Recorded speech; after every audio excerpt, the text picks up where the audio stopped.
আচ্ছা, প্রশ্নে বলা হচ্ছে শতকরা বার্ষিক কত মুনাফায় কোনো আসল ৮ বছরে মুনাফা আসলে দ্বিগুণ হবে। অর্থাৎ বলা হচ্ছে যে আসল যতই হোক না কেন সেটা ৮ বছরে দ্বিগুণ হয়ে যাবে মুনাফা এবং আসল মিলে।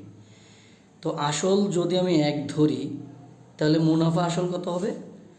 মুনাফা আসল হবে যে দ্বিগুণ।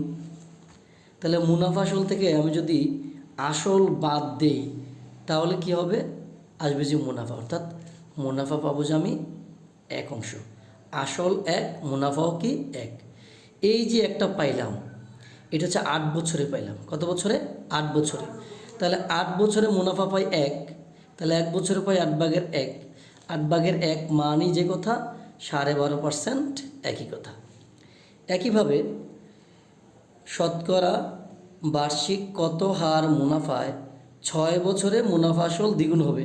আগের মতো যদি আমি আসল যদি ১ ধরি তাহলে মুনাফা কত হবে? মুনাফা হবে যে ১, অর্থাৎ ৬ বছরে সেটা ১ হয়ে গেছে। তার মানে ৬ বছরে যদি ১ অংশ মুনাফা পাই তাহলে ১ বছরে পাবো কত? ৬/১। তাহলে এটা